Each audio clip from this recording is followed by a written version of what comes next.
남북 간 철길이 열리면 유럽까지 연결돼 포항이 철도 물류 중심 도시로 도약할 수 있는 기회가 될 것으로 기대됩니다. 월성원전 인근 주민들이 사용 후 핵연료를 임시로 보관하는 시설인 맥스터의 추가 건설에 반대하고 나섰습니다. 포항시가 전국 지자체 최초로 수산물 품질 관리 인증제를 시행합니다. 여러분 안녕하십니까?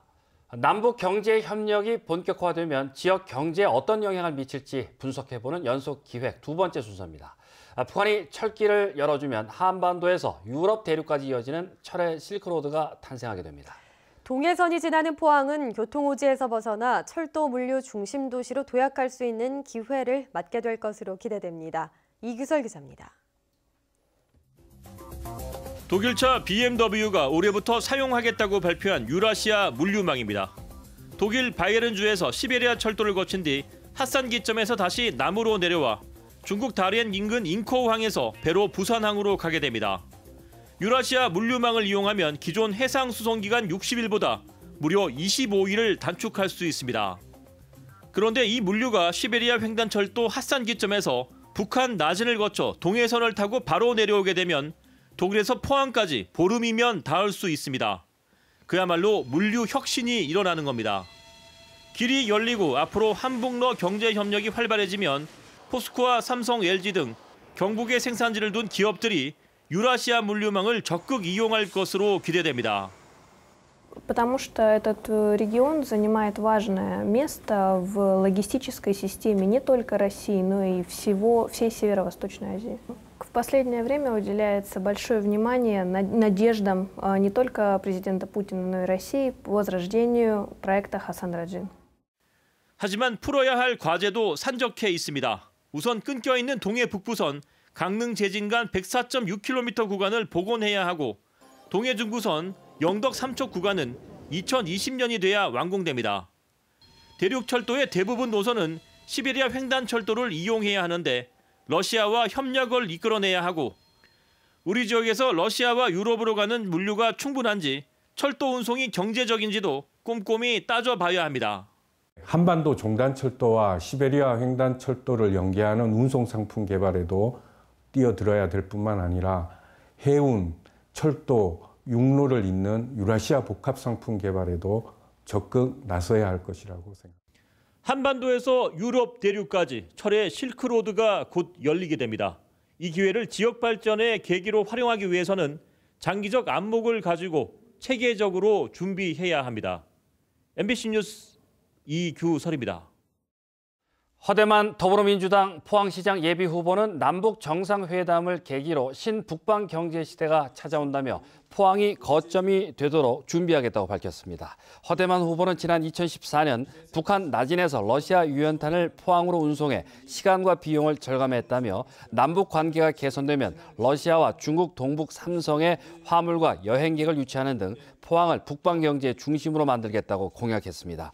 특히 정부 여당의 강점을 살려 영일만 대교 건설과 기계 신항만 고속도로, 국도 31호선 확장 공사를 앞당기고 영일만 신항과 포항공항을 활성화하겠다고 밝혔습니다. 바른미래당 경북도당 공천관리위원회는 경북지역 광역기초의원 14명을 1차 공천했다고 밝혔습니다. 광역의원 후보는 포항 5선거구 김성관 후보 등 3명이고 기초의원 후보는 안동 지역 3명을 비롯해 포항과 김천, 경산 각 2명씩 경주와 칠곡에서는 1명의 후보를 공천했습니다. 바른미래당은 이에 앞서 중앙당 공관위를 통해 포항시장 후보로 이창균, 경주시장 후보는 손경익 씨를 각각 공천했습니다. 월성원전의 사용 후 핵연료 건식 저장 시설, 이른바 맥스터를 추가로 건설하는 것과 관련해 인근 주민들의 반발이 갈수록 거셉니다. 주민 동의 절차는커녕 관련 법률과 제도조차 마련하지 않은 일방적인 졸속 추진이라는 지적인데 원자력안전위원회도 최근 이런 문제점을 인정하고 제도 개선책을 발표했습니다. 장성훈 기자입니다. 월성원전과 인접한 양남면 주민 1000여 명이 한수원 본사 앞에서 집회를 열고 사용 후 핵연료 건식 저장 시설인 맥스터 추가 건설을 중단하라고 요구했습니다. 중저준이 방패장을 유치할 때 사용 후 핵연료 관련 시설은 경주에 지을 수 없다고 특별법에 명시하고도 한수원과 정부가 월성의 맥스터 등 건식 저장 시설을 이미 건설해 가동 중인 것도 문제인데 더 이상은 안 된다는 겁니다. 또 한수원 측은 원전 부지에 딸린 관계 시설로 법에 명시된 사용 후 해결료 관련 시설은 아니라고 하지만 사용 후 해결료를 처리할 방법도 계획도 없는 지금의 상황을 감안하면 맥스터는 결국 고준위 방패장과 다름없다는 주장입니다.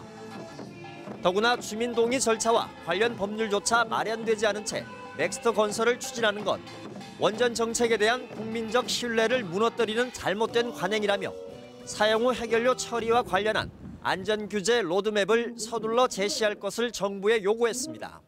충분한 그런 동의가 있어야지 어떤 또 계획이 있어야지 우리가 그걸 신뢰할 거 아닙니까? 지금까지 정부가 갖고 있는 맥스터 건설에 대한 부분만큼은 너무 법이 없고 안이하게 대응해 왔기 때문에 현재 맥스터 추가 건설을 심의 중인 원자력 안전위원회도 지금과 같은 방식의 원전 부지 내 건식 저장 시설은 문제가 있다며 최근 안전규제 강화 대책을 발표했습니다. 원전 부지 내 시설도 방사선 영향평가에 대한 주민 의견 수렴 절차를 거치도록 인허가 제도를 개선하고 올해 말까지 부처 간 협의를 거쳐 안전규제 로드맵을 만든 뒤 2022년까지 관련 법률 정비를 마무리할 계획입니다. 하지만 이런 새 조치들은 이번 월성원전 맥스터 추가 건설 때부터 곧바로 적용할 수 없어 주민 반발은 물론이고 적용 시기를 둘러싼 논란도 만만치 않을 전망입니다. 법이 개정이 돼야 되는 사안이어서 아시겠지만 지금 현행법에는 들어있지 않잖아요. 이미 들어와서 심사 중이기 때문에 저희가 현행 규제 시스템에서 원자로 및 관계시설로서 안전성을 철저히 확인하겠다. 현재 맥스터 건설은 지역 주민 의견 수렴이나 환경영향 평가 등 미비한 점들이 많습니다. 따라서 맥스터 건설부터 바로 진행되는 것이 적절하다고 봅니다. 국내 원전에서 유일하게 건식 저장 시설을 건설해 운영 중인 월성원전. 과거의 안전 규제가 부족했고 고쳐야 한다면 그 시기는 바로 지금이어야 합니다. 그래야 정부 정책의 진심이 국민에게 전달되고 이런 신뢰 위에서만 민감하기 그지없는 원전 정책에 대한 국민적 합의가 가능하기 때문입니다. MBC 뉴스 장성훈입니다. 경상북도가 김관영 지사 퇴임 직전 신규 축제 개최로 논란이 되고 있는 세계 지방정부 문화관광 축제를 새 도지사 취임 이후인 9월로 연기하기로 결정했습니다. 경상북도는 그동안 인연을 맺은 세계 도시 91개국, 180여 단체를 초청해 올해 처음으로 6월 21일부터 나흘간 축제를 열 계획이었습니다. 하지만 퇴임을 10일 앞둔 도지사가 도비만 10억 원을 들여 새로운 국제 행사를 여는 데 대해 비판이 안팎에서 적지 않았습니다. 성주 소성리에 사드 장비가 처음으로 반입된 뒤 1년이 흘렀습니다. 사드 반대 단체와 주민들은 소성리가 1년 전보다 더한 전쟁터가 됐다고 정부를 성토하고 있습니다. 박재영 기자의 보도입니다. 지난해 4월 26일 새벽 사드 핵심 장비들이 성주 사드 기지로 옮겨집니다. 4개월 남짓들은 9월 사드 발사대 4기가 추가 배치되고 11월에는 공사 장비와 자재 등이 반입됐습니다. 이달 들어선 국방부가 장병 생활여건 개선 공사를 한다며 공사 장비와 자재 반입을 시도하면서 주민과 경찰 간의 세 차례 충돌이 잇따랐습니다.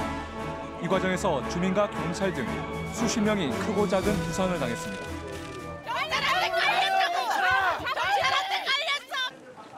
경찰이 에워싸 삼엄한 분위기 속에서 주민들과 반대단체는 소성리와 청와대 앞에서 동시에 기자회견을 열었습니다. 그 촛불 정부의 6가지 긴급 과제 가운데 마지막 남은 이 사드 적폐가 아직 남아있기 때문에 우리들은 이 평화행동을 멈출 수가 없습니다. 남들이 하기 힘든 거 정의롭고 당당하게 하는 것이 민주 대통령이고 백성이 원하는 대통령인 것입니다. 해외 언론도 주민들의 피해에 큰 관심을 기울이고 있습니다. Estamos aquí ahora porque yo creo que este pueblo es el ejemplo de cómo pueden afectar los conflictos de los grandes líderes a la vida concreta de personas y pueblos pequeños como este. Y empatizamos mucho con la gente de aquí que lucha para defender sus derechos. 국방부와 주민들과의 마찰이 계속되면 제주 강정마을처럼 장기적인 대치와 갈등이 이어질 것이라는 우려까지 나오고 있습니다. 사드가 처음으로 반입된 지 1년, 한반도에는 평화의 봄이 다가오고 있지만 이곳 서성리에는 더욱더 추운 겨울을 맞고 있습니다.